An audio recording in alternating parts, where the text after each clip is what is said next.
मध्य प्रदेश के वर्चुअल कक्षाओं में बैठे समस्त छात्र एवं छात्राओं, मैं doctor RP Tiwari, professor geography, government excellence PG college Tikamgarh, मैं आज आपको मानव भूगोल की प्रकृति और विषय क्षेत्र से संबंधित विषय पर चर्चा करूंगा।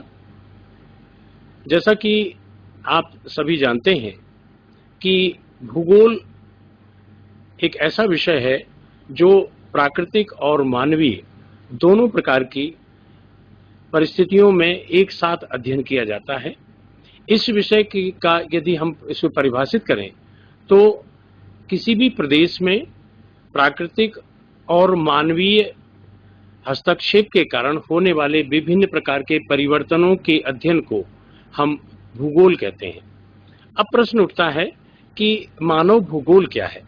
तो मानव भूगोल के विषय में यहाँ हम इसको देखें कि प्राकृतिक के अतिरिक्त माने मनुष्य प्रकृति के माध्यम से जो चीजें प्राप्त करता है उनसे अपना इंटरेक्शन यानी उनसे अपना उपयोग करता है और उपयोग करने के उपरांत फिर उनमें जो परिवर्तन करता है उन परिवर्तनों के अध्ययन को हम मानव भूगोल कहते हैं। अर्थात यानी मनुष्य के द्वारा किया जाने वाला ऐसा मानवीय या सांस्कृतिक क्रियाकलाप और उसका उस प्रदेश पर होने वाला परिवर्तन, यह मानव भूगोल के अंतर्गत आता है।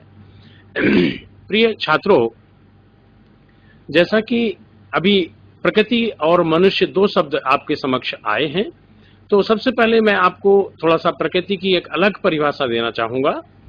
प्रकृति वास्तव में क्या है? हम एक शब्द का बहुत उपयोग करते हैं, खास करके हिंदू माइथोलॉजी में भगवान शब्द का उपयोग करते हैं। भगवान का तात्पर्य है भा से भूमि, गा से गगन, वा से वायु, उसमें एक बड़ा डंडा लगा हुआ है वो है अग्नि का, और ना से नीर। तात्पर्य है कि भगवान में वो पंच महातत्व विद्यमान है जो हमें पालते हैं, पोषते हैं और इस धरती को पर रहने योग्य यानी हमारा घर निर्मित करते हैं। तो यहाँ प्रकृति अब इस प्रकृति पर ये तमाम जो हमारे महातत्व हैं विद्यमान हैं, इन महातत्वों के अतिरिक्त इसमें बहुत सी चीजें जैसे भूमि है, जल है, हवा है यानी वायु, और साथ ही साथ इसके अतिरिक्त वनस्पतियां हैं, जीव जंतु हैं। तो ये तमाम चीजें हमें प्रकृति ने प्रदान की हैं। इन प्रकृति प्रदत्त चीजों से हम अपनी क्रियाओं के माध्यम से, अब देखिए यहाँ क्रिया क्या कैसे करता है मनुष्य केवल एक ऐसा प्राणी नहीं है कि वो जिस तरह से अन्य जानवर केवल भोजन करते हैं और अपनी संतति छोड़ करके इस दुनिया से विदा हो जाते हैं, इस प्रकार का नहीं है। उसके पास क्या है? उसके पास बुद्धि है, बल है, कला कौशल है, उसने ज्ञान प्राप्त किया है, उसने विज्ञान को निर्मित किया है और साथ ही साथ उसके माध्यम से प्रौद्योगिकी यानी तकनीकी ज्ञान प्राप्त किया है। इन सभी के समावेश के आधार पर उसने इस धरती पर तमाम तरह के परिवर्तन किए हैं। आपने देखा होगा कि अधिवास यानी घर क्या है? मनुष्य का बनाया हुआ उन प्राकृतिक तत्वों के माध्यम से बनाया हुआ वो आवास जिसमें हम निवास करते हैं या अपनी वस्तुओं को, अपने आप को, अपने संसाधनों को सुरक्षित रखते हैं, उसे हम क्या कहते हैं? आवास। इसके अतिरिक्त उसने परिवहन के साधन बनाए, सड़कें बनाई, रेल मार्ग बनाए, हवाई अड्डे बनाए, बाजार बनाए, शैक्षणिक केंद्र बनाए, स्वास्थ्य सेवाओं के केंद्र बनाए और वो तमाम चीजें बनाई जिनकी उसे आवश्यकता थी। तो यहाँ मनुष्य और प्रकृति, लेकिन यहाँ प्रश्न उठता है कि मनुष्य ने इस मानव भूगोल के अंतर्गत जो संस्कृति विकसित की है या सांस्कृतिक वातावरण को निर्मित किया है, उसमें उसका पूरा हाथ कहाँ पर किसका है? प्रकृति का या प्राकृतिक तत्वों का। आप देखें कोई भी ऐसा तत्व या कोई भी वस्तु जो आपके समक्ष है, उसे आप देखिए, उसमें से कोई ऐसी चीज आप बताइए सूर्य के प्रकाश के अतिरिक्त जो इस धरती से ना ली गई हो। कहीं ना कहीं उसका सीधा संबंध हमारी पृथ्वी पर उत्पादित होने वाले चाहे तो संसाधनों पर निर्भर होगी या खनिजों पर निर्भर होगी, किसी न किसी आधार पर वो हमारे बीच में उपलब्ध होगी। तो यहाँ उस वस्तु को हमने अपनी आवश्यकताएं, अब यहाँ पर उसने अपनी आवश्यकता निर्मित की और इसी आवश्यकता के आधार पर मनुष्य ने सबसे पहले अपने आप का विकास किया।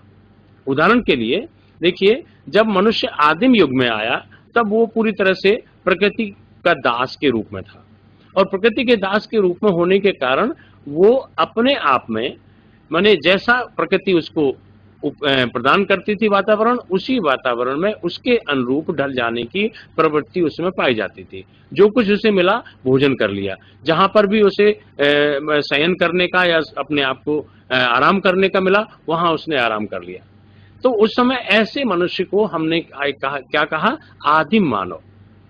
यानी इसके बाद फिर धीरे धीरे उसने बहुत सारी चीजें देखी। उसने देखा कि कहीं बहुत सारे पशु हमारे लिए बहुत उपयोगी सामग्री देते हैं, दूध देते हैं, मांस देते हैं,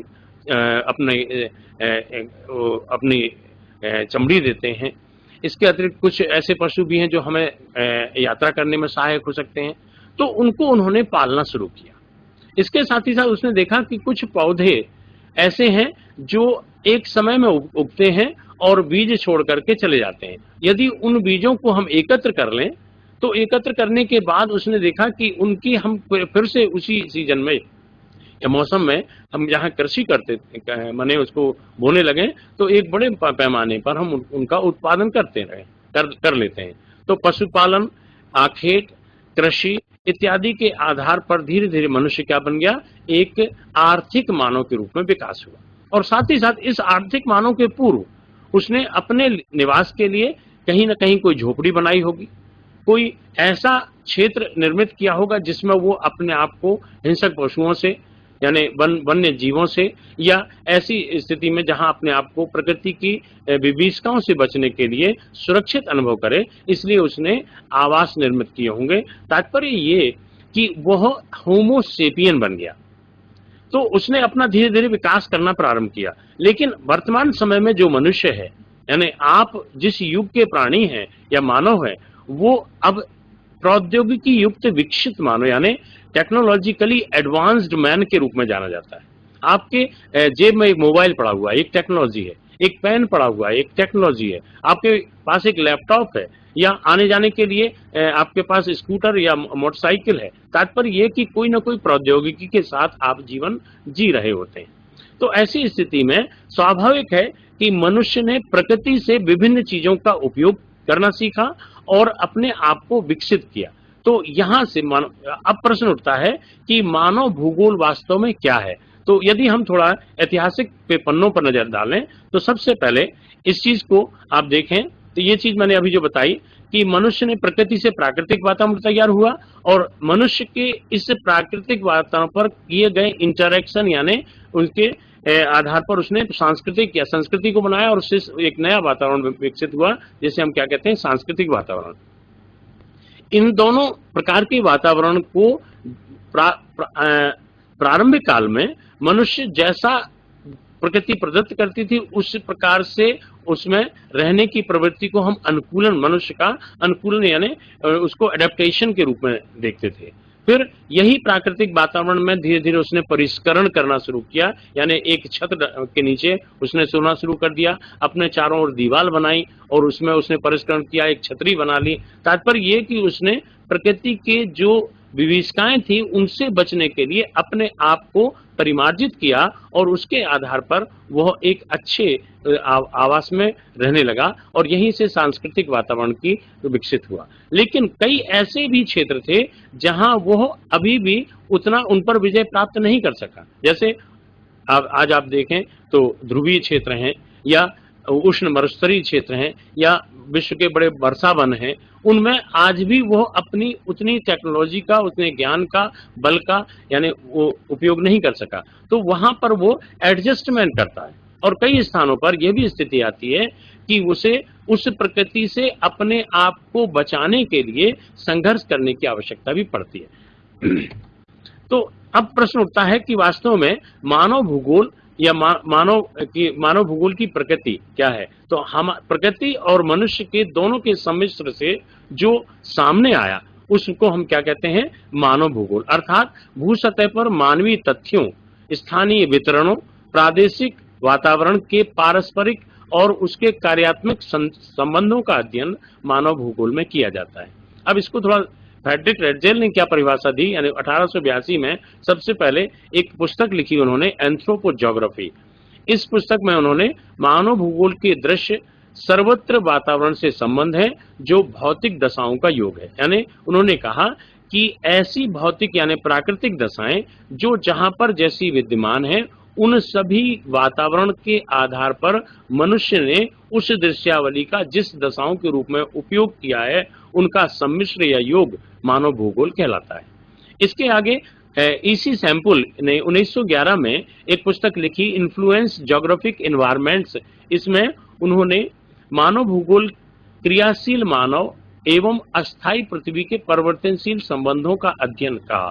तात्पर्य ये कि मनुष्य केवल ऐसा नहीं है कि वो बैठा रहे, वो एक क्रियाशील मानव है, और क्रियाशील यानी जहां पर भी है कोई ना कोई कार्य में वो संलग्न है, और उस कार्य से कोई आवश्यक नहीं कि वो अन्वेषण करे, कोई आवश्यक नहीं कि वो अपने भरण पोषण के लिए, अपने आप को सुरक्षित करने के लिए, अपने आप को टेक्नोलॉजिकली एडवांस्ड करने के लिए सतत रूप में प्रयत्नशील होता है, इसीलिए उसे क्रियाशील मानव कहा गया। और अस्थायी पृथ्वी के परिवर्तनशील, माने पृथ्वी जो है स्थायी नहीं है। स्थायी तात्पर्य है कि एक स्थान पर आज जहां पर पर्वत है, मनुष्य ने उसने काट करके वहां दूसरे जगह पर वहां कंक्रीट के जंगल यानी वहां नगर बसा दिया, बड़े बड़े अट्टालिकाएं बना दी, तो वहां स्थायी आधार न होकर यानी वहां से एक परिवर्तन संभव हुआ।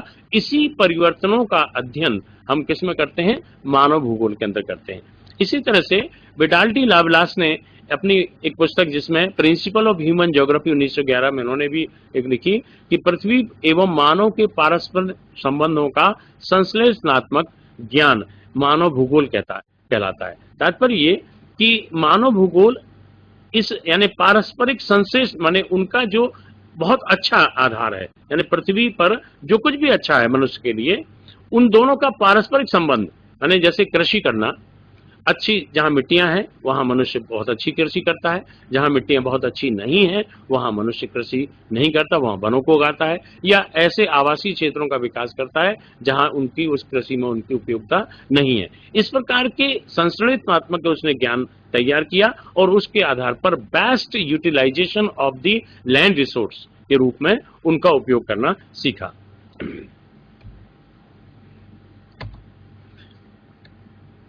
अब आते हैं कि यद्यपि इसकी मैं चर्चा आगे आपको कर चुका हूं कि मनुष्य न केवल एक सामाजिक प्राणी है, माने वो अपने आप में एक उसका परिवार है, परिवार के साथ समाज के अंदर रहता है, समाज के साथ साथ वो आप जैसे हम भारत में रहते हैं तो वहां भौतिक वातावरण आपने देखा होगा कि 3 मौसम होते हैं, ग्रीष्म, वर्षा और शीतकाल। इसमें 6 ऋतुएं होती हैं। इन के कारण एक विशेष प्रकार का वातावरण निर्मित होता है कि कुछ समय वर्षा होती है, फिर एक वर्षा के बाद शीत ऋतु आती है, शीत ऋतु के बाद फिर गर्मियां आती हैं। तो एक भौतिक वातावरण परिवर्तनशील आधार पर निर्मित होता है, और यह मनुष्य जिसे हम सामाजिक प्राणी कहते हैं, यह सामाजिक प्राणी अपने उस भौतिक वातावरण से सामंजस्य स्थापित करता हुआ मैंने उनसे अपना उनका इंटरेक्शन करता है, और इंटरेक्शन के कारण एक नवीन वातावरण को जन्म देता है जिसे हम कहते हैं सांस्कृतिक वातावरण। इसकी चर्चा भी मैं आपको कर चुका हूं। बुद्धि, बल, कला, कौशल, ज्ञान, विज्ञान और प्रौद्योगिकी विकास के माध्यम से मनुष्य ने कृषि बनाया तो एग्रीकल्चर हो गया, उसने पशुपालन किया और मत्स्योत्पादन किया, या उसने उद्योगों का निर्माण किया, या उसने कला और संस्कृति का विकास किया, धर्म जातियां बनाई, समाज बनाया, राजनीति बनाई, तो तमाम चीजों का विकास उसने, भाषा का निर्माण किया। तो एक तरह से उसकी एक अपनी कल्चर डेवलप हो गई, और यह कल्चर उसकी इस प्रकार की थी कि वह अपार्थिव संस्कृति के रूप में जानी गई। इसको आगे यदि हम और देखें तो मानव भूगोल मानव व उसके प्राकृतिक वातावरण के पर्यावरण के साथ समायोजन का अध्ययन है। यहाँ एक परिभाषा और निकल के आती है कि प्राकृतिक वातावरण के बीच हम कैसे भी एडजस्ट करते हैं। उदाहरण के लिए जैसे एस्किमो हैं तो वो टुंड्रा प्रदेश में रहते हैं, लेकिन वहां के वातावरण से वो समायोजित होते हैं। उसी तरह से आपके अफ्रीका के बद्दू हैं तो वो वहां पर उनका समायोजन करते हैं। इसी तरह से बुशमैन है या आपके किर्गिज हैं, जो जहां पर जिस तरह से हैं वो अपने उस वातावरण में आपस में एडजस्टमेंट कर लेते हैं और इसी एडजस्टमेंट का आधार या इसका अध्ययन जो इसमें परिवर्तन हुआ है, इसे हम मानव भूगोल के रूप में जानते हैं।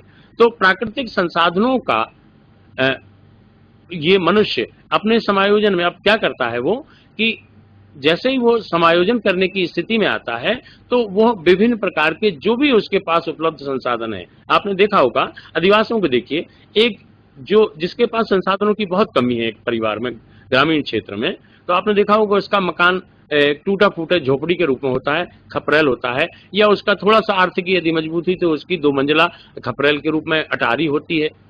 उसी प्रकार से फिर और यदि उसके पास आर्थिक आर्थिक स्थिति में परिवर्तन होते हैं तो पक्का मकान बना लेता है, फिर एक से अधिक मंजिल में विकसित कर लेता है। तात्पर्य ये कि वह अपने प्राकृतिक संसाधनों का उपयोग करने के लिए विवश है। और ये कभी कभी जब प्रकृति के द्वारा ये जब उसके पास संसाधनों की प्रचुर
खेद है कि स्वान कनेक्टिविटी चली जाने के कारण आप बीच में इसमें अवरोध उत्पन्न हुआ। तो मैं बता रहा था कि भौगोलिक पर्यावरण का आधार, इसमें आप ये अच्छी तरह जानते हैं कि हमारी धरती है, उसका धरातल है, जल प्रवाह है, जल राशियां हैं, प्राकृतिक वनस्पति है, मिट्टियां हैं, खनिज तत्व हैं, और उसके अतिरिक्त मनुष्य स्वयं है, पशु संसाधन है, और तमाम जितनी अन्य चीजें जो प्रकृति से सीधे हमें प्राप्त हो रही हैं, वो सब इसमें सम्मिलित है। लेकिन मनुष्य ने इनका उपयोग अपने आप को विकसित करने में तो किया, साथ ही साथ इसके विकास के करने में, इनके उपयोग में उसने सबसे पहले अपने संवाद को एक से दूसरे के बीच पहुंचाने के लिए भाषा, धर्म, जाति, सामाजिक संगठन, राजनीतिक तंत्र, आर्थिक संरचना और प्रौद्योगिकी के रूप में उनका विकास करते हुए एक तरह का भौगोलिक वातावरण बना दिया, या जिसे हम भौगोलिक पर्यावरण कहते हैं। इस भौगोलिक पर्यावरण में को यदि हम थोड़ा इसका और आगे देखें, इसका ऐतिहासिक विश्लेषण करें, तो ये देखते हैं कि थेल्स और एनेक्सीमेंडर ने जलवायु और वनस्पति के मानव समाज पर पड़ने वाले प्रभाव को बताया है। वस्तुतः और यदि हम इसको देखें तो हिप्पोक्रेटस ने पवन, जल एवं स्थान के प्रभाव को मानव भूगोल बताया, यानी उसकी प्रकृति मूलतः मानवीय न होकर के प्राकृतिक तत्वों के आधार पर मनुष्य के द्वारा उससे होने वाले यानी अंतर संबंधों के आधार पर निर्मित होती है। इसी तरह से अरस्तु ने यूरोप और एशिया के मानव समुदायों का तुलनात्मक अध्ययन किया और उन्होंने देखा कि एक तरफ एशियाई मनुष्य प्रायः कृषि कार्यों में संलग्न पाए जाते हैं, और आप यदि बहुत ध्यान दें तो लगभग 70 से 75% जनसंख्या एशिया की केवल और केवल कृषि कार्य में संलग्न पाई जाती है। इसीलिए यहाँ की मानव की या जनसंख्यात्मक स्वरूप को यदि हम कहें तो इसे कृषिगत जनसंख्या का नाम दे सकते हैं। दूसरी तरफ इसके ठीक विपरीत यदि यूरोप की जनसंख्या को आप देखें तो वहां इतने ही प्रतिशत में यानी 70 से 75% जनसंख्या केवल और केवल औद्योगिक कार्यों में संलग्न है। तो यहाँ की जनसंख्या को यदि हम ब्रॉड माने आधार पर कहें तो हम ये देखते हैं कि यूरोप की जनसंख्या वस्तुतः औद्योगिक जनसंख्या के रूप में जानी जाती है। तो दोनों तरफ से यानी एक ओर कृषि पर आधारित उसका मानव भूगोल विकसित हो रहा है, दूसरी तरफ उद्योगों की क्रियाशीलता के आधार पर मानव विकसित हो रहा है। तो तात्पर्य, लेकिन दोनों के विकास में अंतर है। अब हालांकि वर्तमान परिप्रेक्ष्य में यदि हम देखें तो बहुत ज्यादा अंतर नहीं है, किंतु क्रियाशीलता में ग्रामीण क्षेत्रों में और नगरीय क्षेत्रों की क्रियाशीलता में यह अंतर आया है, और इसी कारण से अरस्तु ने इन दो प्रकार के मानव समुदायों के तुलनात्मक अध्ययन के आधार पर मानव भूगोल की प्रकृति को दो अलग अलग आर्थिक क्रियाओं के आधार पर जोड़ा है। इसी प्रकार से 63 ईसा पूर्व से 36 ईस्वी तक स्ट्राबो ने भौगोलिक वातावरण, भूमि की बनावट, जलवायु के प्रभाव, यानी अब आप देखें यहाँ मनुष्य एक ओर खड़ा है, लेकिन भौगोलिक वातावरण मनुष्य का बनाया हुआ नहीं है, भूमि की बनावट मनुष्य की नहीं है, जलवायु के तत्व मनुष्य के नहीं है, यानी प्राकृतिक तत्वों के आधार पर मनुष्य ने अपने मानव भूगोल का विकास किया, अपना विकास किया, और उसके द्वारा पृथ्वी पर जो विभिन्न प्रकार के परिवर्तन किए हैं उनमें जो परिवर्तन करने के आधार पर उनका जो हम अध्ययन करते हैं वो मानव भूगोल के अंतर्गत जाना गया। तो यहाँ इसको थोड़ा ध्यान से और समझें कि मनुष्य वस्तुतः एक स्थान पर जहाँ है वह अपने उस वातावरण के अनुरूप यानी भौगोलिक वातावरण का उपयोग करता है।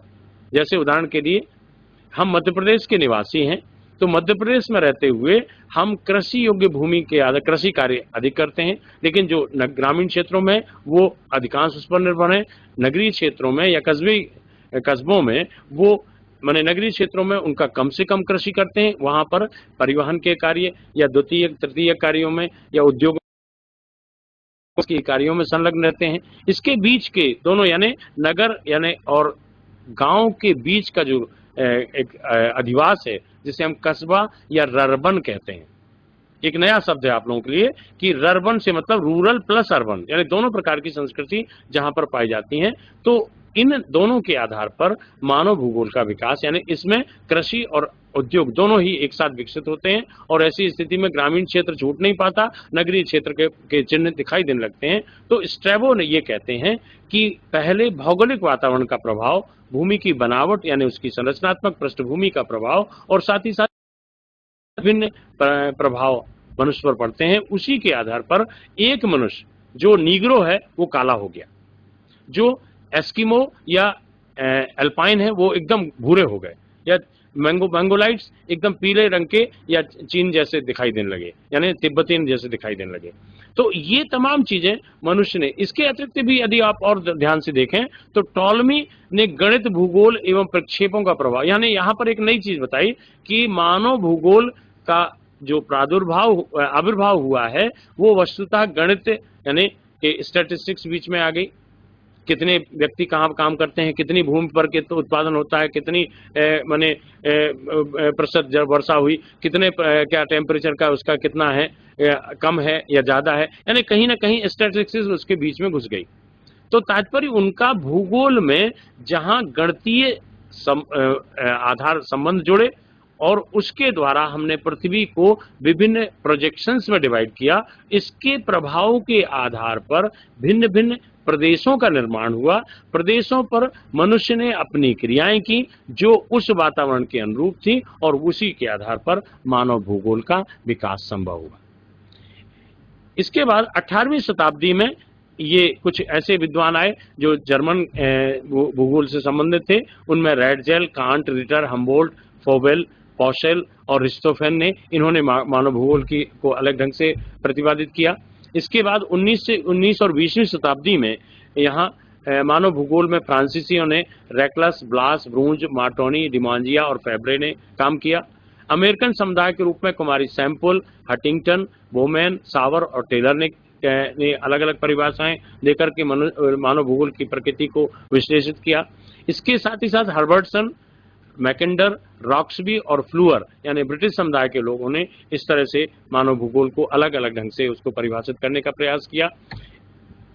अब हम आते हैं कि मानव भूगोल को हम समझ चुके हैं कि प्राकृतिक तत्वों पर मनुष्य के द्वारा किया गया कार्य और मनुष्य के द्वारा अपने विकास के साथ साथ उस पृथ्वी पर अपने उपयोग के लिए किया गया परिवर्तन क्या है, मानव भूगोल है। इस मानव भूगोल का अध्ययन चूंकि हम मनुष्य के परिप्रेक्ष्य में करते हैं, इसलिए मानव भूगोल का विषय क्षेत्र क्या है इसके बारे में हम जानने का प्रयास करते हैं। तो सबसे पहले ये 5 भाग यानी तत्व निर्मित होते हैं। आप देख रहे हैं कि एक मॉडल दिख रहा है इसमें, जिसमें 5 अलग अलग विभाजन एक वृत्त में दिखाई दे रहे हैं, जिसमें प्राकृतिक संसाधन सबसे नीचे, यानी प्राकृतिक संसाधन उस मनुष्य पर के मूल आधार हैं जिसके द्वारा एक मानव भूगोल का विकास संभव होता है। और दूसरे नंबर पर उसके चारों ओर यानी मनुष्य उसके ऊपर है, जो उससे संलग्न है, उससे सटा हुआ है, उससे मिलकर के काम करता है। बगैर उसके वो अपना और अपने किसी भी कार्य को पूरी तरह से संपादित नहीं कर सकता। इसके लिए वो उसके ठीक सामने यानी उसके अपना प्रकृति जो उसकी है, प्रकृति तात्पर्य उसका नेचर खुद का, यानी उनसे वो समायोजन करता है। जैसे उदाहरण के लिए आप टेबल पर बैठे हैं तो उसे टेबल पर बैठने के लिए उसने एक बढ़ई ने ये सोचा होगा, मैंने कुर्सी पर बैठे हैं तो कुर्सी बनाने के लिए उसने लकड़ी प्राप्त की होगी, उसमें कुछ अपनी बुद्धि, बल और कला कौशल लगाया होगा, अर्थात उससे समायोजन किया और उस समायोजन के आधार पर उस प्राकृतिक संसाधन से एक कुर्सी का निर्माण कर दिया जो आपके उपयोग के काम आई, या चाहे वो लोहे की हो या मतलब लकड़ी की हो। लोहे के बनाने पर लोहे के पर उसने समायोजन का कार्य किया।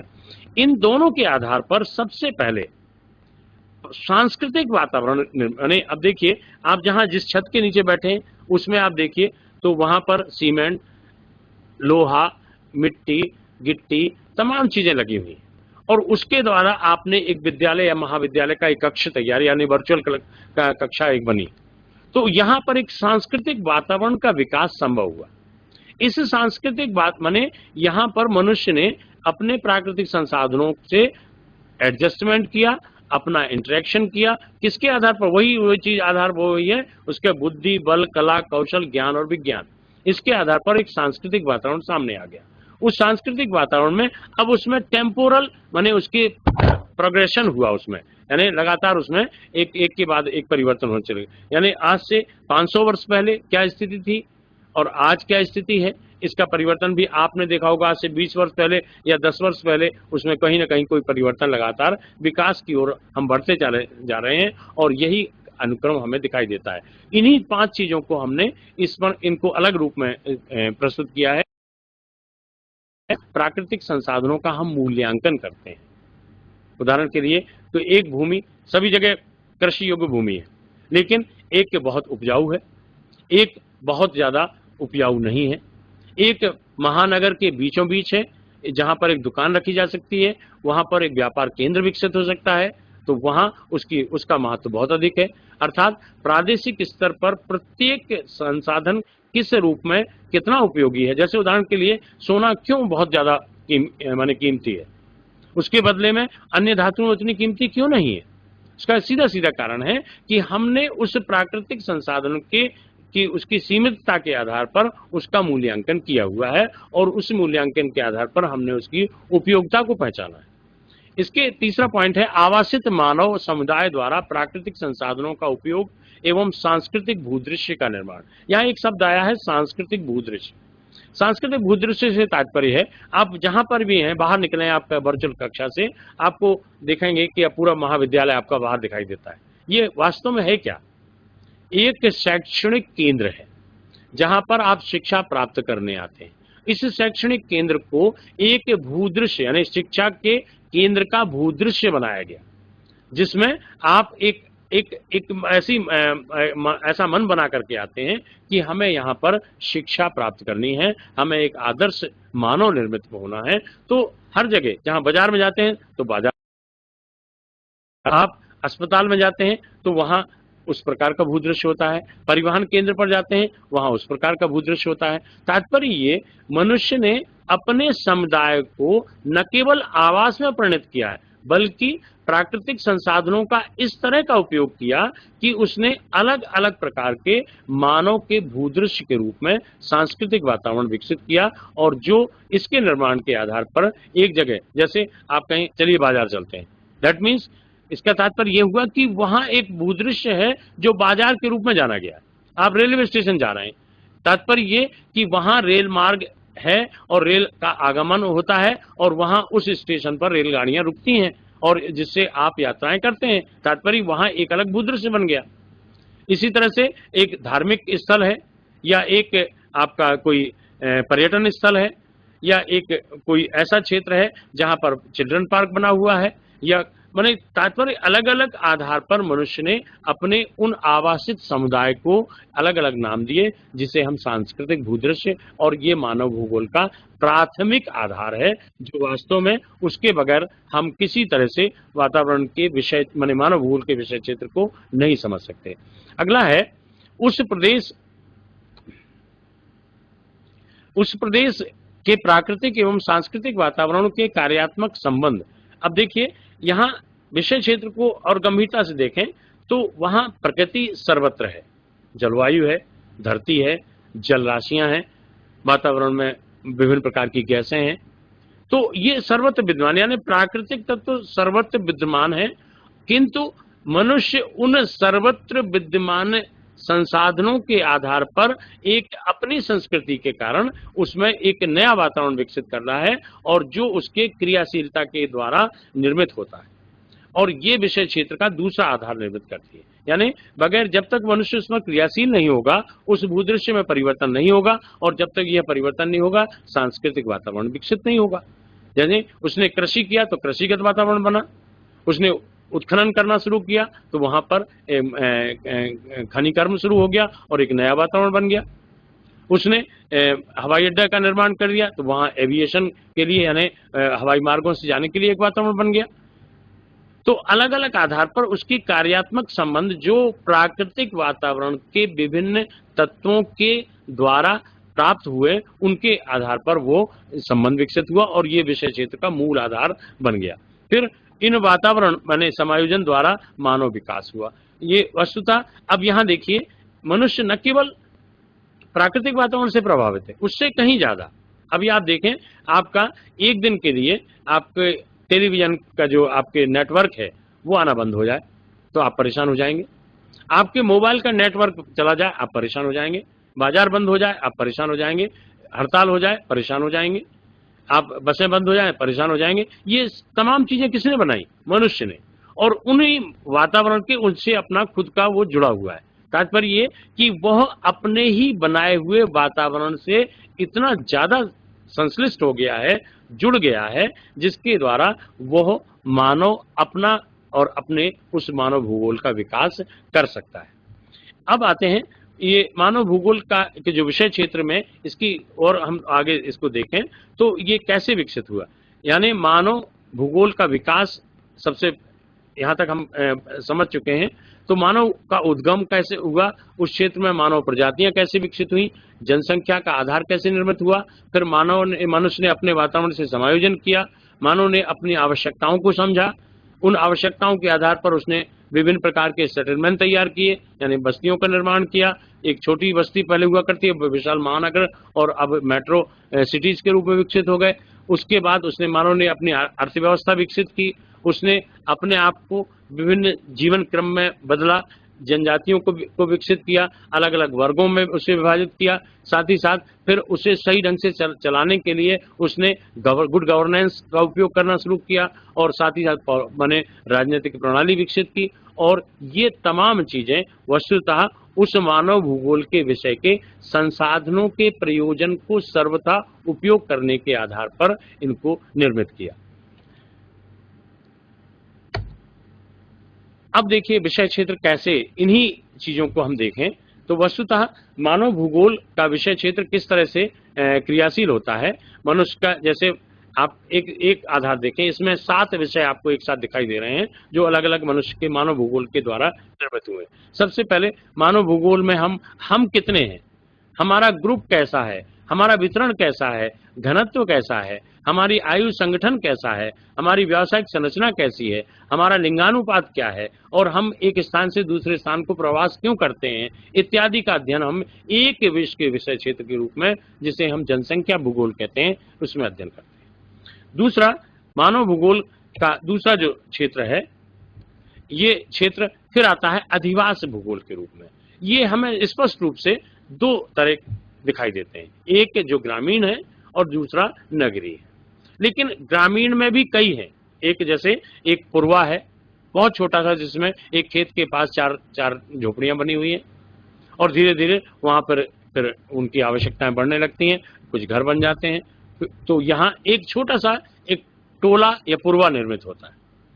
फिर वही और विकसित होता है तो वो एक छोटे से गांव में बन जाता है, 200 की आबादी वाला, फिर 500 की आबादी वाला, फिर 1000 की आबादी वाला। तात्पर्य ये कि वो लगातार एक के बाद वहां उसमें अधिवास की माने आवासीय क्षेत्र एक के बाद एक बढ़ते चले जाते हैं। और ये तमाम, चूंकि इनमें मूल रूप में कृषि कार्य ही संपादित होते हैं, इसलिए ये ग्रामीण क्षेत्रों के रूप में वहां भूदृश्य के रूप में दिखाई देते हैं। सेटलमेंट ज्योग्राफी में सबसे पहले ग्रामीण अधिवासों को लिया जाता है। दूसरा, अब आता है यही सेटलमेंट जिसमें कृषि कार्य थोड़ा पीछे छूट जाते हैं। कस्बाई क्षेत्रों में उनके चारों ओर जो उसका क्षेत्र है उसमें ग्रामीण क्षेत्र दिखाई देते हैं, माने ग्रामीण वातावरण दिखाई देता है। वहां आपने देखा होगा आपके मोहल्ले में ही कहीं ना कहीं कोई 2-4 कृषक भी रहते हैं और वहीं शासकीय सेवक भी रहते हैं, वहीं उद्योग को चलाने वाले भी रहते हैं। तो तात्पर्य कस्बाओं की संस्कृति अलग है, लेकिन नगरों में यहाँ कृषिगत कार्य समाप्त हो जाते हैं। द्वितीय कार्य यानी प्राथमिक कार्य ना हो करके वहां द्वितीय कार्य, तृतीय कार्य और चतुर्थक कार्य, यानी इस तरह से वो कार्य जो कृषि के अतिरिक्त होते हैं वो बढ़ जाते हैं। इन नगरीय अधिवासों को भी आप कई उसमें कह सकते हैं। सबसे छोटा है उसका कस्बा, कस्बा से आता है एक छोटा सा शहर या नगर, नगर से फिर और उसमें बड़ा होता है माने महानगर, महानगर के बाद मेट्रो और मेगापोलिस, मेगालोपोलिस, तमाम उनके नाम दे सकते हैं। इसके अतिरिक्त अब आप सैटेलाइट सिटी भी कहते हैं या उपनगर भी कहते हैं। तो ये तमाम नगरीय क्षेत्रों का विकास माने उनका वर्गीकरण हम कर सकते हैं, लेकिन ये मानव भूगोल के आधारभूत अंग है। अगला है सोशल ज्योग्राफी यानी सामाजिक भूगोल। सामाजिक भूगोल में देखिए, यहाँ नगर में हमने केवल अधिवास लिए थे और ग्रामीण क्षेत्रों में, लेकिन सामाजिक भूगोल में और सेटलमेंट यानी अधिवास भूगोल में क्या अंतर है, इसको जरा समझिए। ग्रामीण जनसंख्या का जब हम अध्ययन करते हैं तो एक अलग सामाजिक परिवेश हमें दिखाई देता है। उसकी अपनी वहां कृषि से संबंधित उद्यम हो सकते हैं, लोहारगिरी होती है, बढ़ईगिरी होती है, कृषि मजदूर होते हैं, कृषि के कृषक होते हैं, तो छोटे कृषक होते हैं, बड़े कृषक होते हैं, तमाम इस तरह के माने वहां मिल जाएंगे।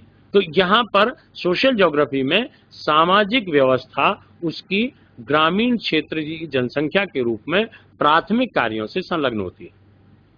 दूसरा, इसी सामाजिक भूगोल में हम नगरीय भूगोल का अध्ययन करते हैं, यानी नगरीय भूगोल में ये दूसरा, अब यहाँ नगरीय भूगोल में नगरीय जनसंख्या को केवल सामाजिक रूप में देखते हैं, यानी वह नगरीय जनसंख्या, यानी दिल्ली महानगर में कितनी जनसंख्या है, कितनी किस किस प्रकार की जनसंख्या है, उसके कितने उपनगर हैं, उनमें कितनी जनसंख्या है, माने तमाम उस नगरीय जनसंख्या की क्या विशेषताएं हैं, कितनी तेजी से बढ़ रही हैं, वहां महानगरों में कितने किस किस तरह से उस जनसंख्या का अनुपात है, लिंगानुपात किस प्रकार है, शैक्षणिक किस तरह से गतिविधियां चल रही हैं, उनमें कितना विकास हो रहा है। तो यहाँ सामाजिक भूगोल में केवल नगरीय और ग्रामीण जनसंख्या के आधार पर उस भौगोलिक अध्ययन को हम मानव भूगोल के प्रमुख विषय क्षेत्र के रूप में लेते हैं। अगला है मानव भूगोल का इकोनॉमिक ज्योग्राफी। अब देखिए, यह भी एक मानव भूगोल का अंग है, क्योंकि हम आर्थिकी के आधार पर, देखिए गांव में अधिवास दूसरे प्रकार के हैं, लेकिन कार्य का आधार क्या है, कृषि। कृषि किसका आधार है, यानी आर्थिकी का। तो सबसे पहले हम आर्थिक भूगोल के अंतर्गत उसके प्राथमिक क्रियाओं को, उसकी द्वितीयक क्रियाओं को, उसकी तृतीयक क्रियाओं को और चौथी यानी चतुर्थक क्रियाओं को, यानी विभिन्न प्रकार की क्रियाओं में सब प्राथमिक क्रियाओं से तात्पर्य है कि कृषि और कृषि मजदूर, यानी किस प्रकार की कृषि किस तरह की वहां पर है, वो जीवन निर्वाहन कृषि है या व्यापारिक कृषि है, वहां पर चावल की खेती होती है या गेहूं की खेती होती है, वहां पर ट्रक फार्मिंग होती है या वहां पर किसी ग्रीन हाउस के रूप में होती है। उसके बाद फिर हम आते हैं उद्योगों में, माने उसकी उस जनसंख्या का आर्थिक आधार पर उसका व्यावसायिक क्रिया क्या है, वो कृषि से संबंधित हो सकती है, शासकीय कार्यों में हो सकती है, वो औद्योगिक कार्यों में हो सकती है, खनिकर्म के रूप में हो सकती है, एक अलग एक परिवहन मार्गों पर कार्यशील उसके आधार पर हो सकती है। तो अलग अलग कार्यों में उसके ऑक्यूपेशनल एक्टिविटी के रूप में हम उसको जानते हैं। फिर द्वितीय कार्यों में हम ये यहाँ पर अब प्राथमिक कार्यों में कृषि के अतिरिक्त फिर हम सेकेंडरी, टर्सरी और ये केवल महानगरीय कार्यों के रूप में ही होते हैं। इसलिए आर्थिक भूगोल भी मानव भूगोल का एक प्रमुख पक्ष है। अब आता है व्यवहारिक भूगोल, यानी अप्लाइड ज्योग्राफी, जिसे बिहेवियरल ज्योग्राफी या अप्लाइड ज्योग्राफी कहते हैं। ये वास्तव में भूगोल का वह प्रभावशीलता है जो मानव भूगोल के अंतर्गत होकर के हम उसको किस तरह से दर्शाते हैं। तात्पर्य ये कि भौगोलिक अध्ययन में एक क्षेत्र में क्या परिवर्तन हुआ है। जैसे उदाहरण के लिए राजस्थान को हमने राजस्थान यानी मरुस्थलीय क्षेत्र कैसे विकसित हो गया, या वर्तमान समय में एक जगह पर वर्षा किस प्रकार की हो रही है, अधिक हो रही है, कम हो रही है, या किसी क्षेत्र में बिल्कुल नहीं हो रही है। दूसरा एक और इफेक्ट आपको देखें, पहले चेरापूंजी में सबसे अधिक वर्षा होती थी, अब वो बदल गया, अब मानसून ड्रम में सर्वाधिक वर्षा होती है, यानी जो चेरापूंजी से 25 किलोमीटर और पश्चिम में खिसक गया वो पॉइंट। तात्पर्य ये कि उसका प्रभाव कृषि के अंतर्गत, औद्योगिक प्रभाव के आधार पर और तमाम उसके आधार पर किस तरह से पड़ रहा है, इन सभी का अध्ययन हम क्या करते हैं, मानव भूगोल के विषय क्षेत्र के अंतर्गत लेते हैं। इसके अतिरिक्त भी हम मानव भूगोल में सबसे बड़ा एस्पेक्ट है उसका प्रायोगिक भूगोल, जो बिहेवियरल ज्योग्राफी का है, जिसे हम मैंने क्वांटिटेटिव एनालिसिस में या क्वालिटेटिव एनालिसिस के रूप में करते हैं। तो यहाँ इसका इतना करके मेरा ये मैं व्याख्यान अब यहाँ, इसके अतिरिक्त और भी थोड़ा सा रह गया था, ये आपका सांस्कृतिक भूगोल भी इसमें है, जिसमें धर्म है, भाषा है, समाज है, साक्षरता है, ये उसके अंतर्गत सम्मिलित होते हैं। और अब मैं आप सभी को आमंत्रित करता हूं कि आपको मेरा व्याख्यान कैसा लगा, आपको थोड़ा जो भी आपकी शंकाएं हों उस पर भी आप प्रश्न पूछ सकते हैं। तो जो भी प्रश्न हों आपके, उन्हें आप सादर आमंत्रित हैं।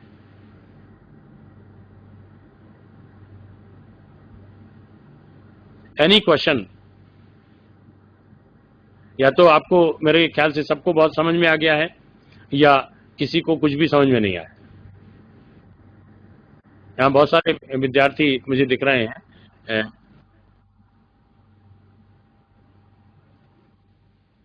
किसी भी महाविद्यालय के कोई प्रश्न नहीं है? चलिए, बहुत बहुत धन्यवाद।